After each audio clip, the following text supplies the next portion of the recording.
Hi, my name's Keitei and I live off-grid in the UK with my partner Max, 4 cats and 3 chickens. This summer I spent it growing as many vegetables as I could, and I also learned a lot about how to preserve it. There's still a lot more to learn, but I'm enjoying what I've learned so far. In today's video I thought I would go through what I did, how much we saved, and some tips about growing and preserving vegetables.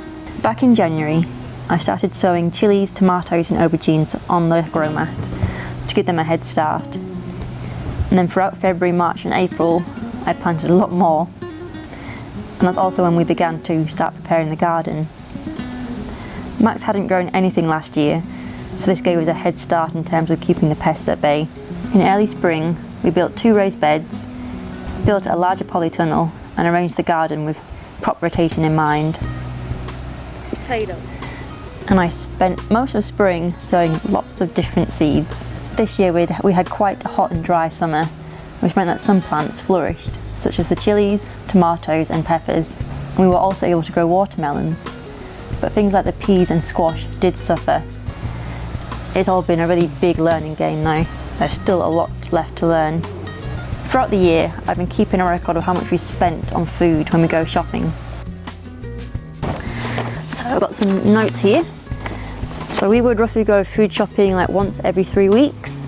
So we go shopping at Aldi, Lidl and Tesco, and I kept a record of how much we spent. So this was the food shopping as well as like generic household items like toilet roll and things like that. But we did notice a difference. So from January of this year through till May, we spent about £1,500, which averages out about £128. And then from June of this year, when we started to be able to harvest things from the garden through till October, we spent £1,200 and the average was £83. So yeah, there's definitely been a cost savings just from not buying fruit and veg when we go food shopping and just being able to harvest it from the garden, which has been great. Along with growing vegetables, we have a little orchard here, which is mainly apples, but we do have a plum tree, a cherry tree and a peach tree, which is quite exciting. And we also have a collection of fruit bushes here. These include raspberries, strawberries, rhubarb, blueberries, currants and gooseberries. But this growing season, they were either very young or weren't netted, so I'm hoping to improve on these next year. We also have 3 little bantam hens who lay in the warmer months. So as well as our garden and chickens, I like to go foraging, and I've been making quite a few crumbles this year, as well as tonics and cordials out of the brambles, rose hips and elderberries. And here is the start of our very modest pantry so far, but I've been very excited with what we've managed to preserve so far this year.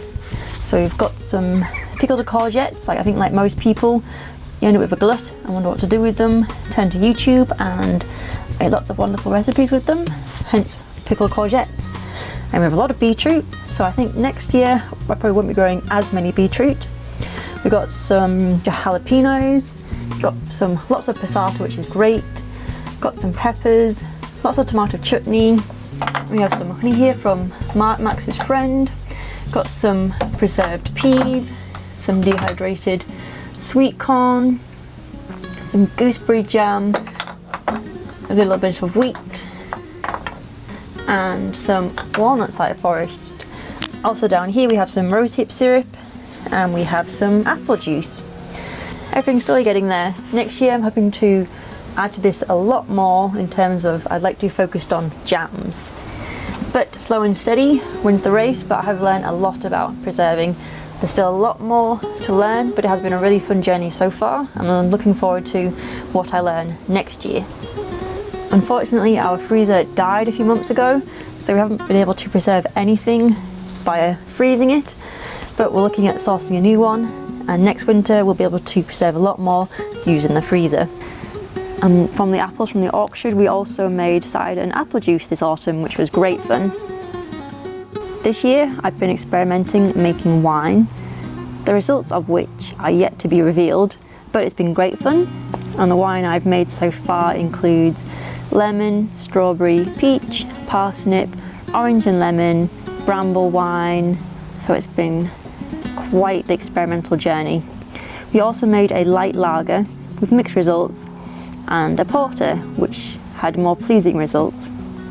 I've also been learning how to make bread and source this large bag of flour for £1, which has added to our savings and my skill set. There is still so much more to learn. Next year I'm hoping to make more jams when the fruit bushes have matured more. I also plan on getting a dehydrator so we can preserve more that way, and hopefully everything I've learnt this year will act as the foundation for next year. But yeah, I feel like I've grown so much, but there is still so much more to learn. As growing the produce was half the battle, the rest of it is knowing when it's ready to harvest, and then knowing the best way to preserve it and having the tools, knowledge and the time to process it. Especially when something ripens all at the same time, it can be slightly overwhelming. It has been great fun though, and I've learned so much. So next year I have a few things that I'm going to focus on improving, and just so I feel more ready. The first one is have a plan of what to do with your harvest. So I know there was a few times when everything was ready at once, such as the beetroot. I probably won't grow as many beetroot next year, but it all ripened at once and I basically pickled it, which is great because we do love pickled beetroot. So that's something I'm going to focus on next year, is make sure I've got a plan so when something ripens I know exactly what I'm going to do with it. The other thing I want to do is look at succession planting. This is probably mainly focused on the salad, rocket, spinach and the peas.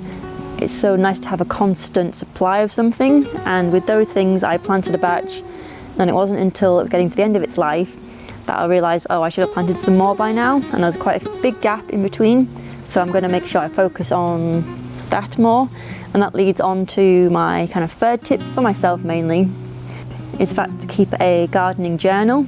I think you can actually buy these, and I probably will end up buying one of those, but it helps you keep track of when you sowed something, how well it did. It helps you to record the weather that year, because I don't know about you, but it's easy to forget how when you sowed things and how the weather was. It helps you keep track of things like that, but also keeping an eye on when the stuff in the hedgerow ripens. I know this year, because it was such a hot summer, all the apples and the brambles all ripened in August, which is far too early, but it's something to be mindful of and prepared for. I think what I'm trying to say here is I'm going to get a gardening journal to hopefully help me be a better gardener. But yeah, the bottom line is I've learned so much and I've had great fun doing it. There's still so much more to learn, but I feel like I've kind of started the foundations of my kind of growing, preserving journey, and the only way is up. So hopefully next year I'll be able to grow more produce and be able to preserve it a lot more, because I'll have a lot more knowledge. I'm going to say thank you for watching, and yeah, feel free to leave any tips in the comments, and I'll see you in the next video. Take care guys.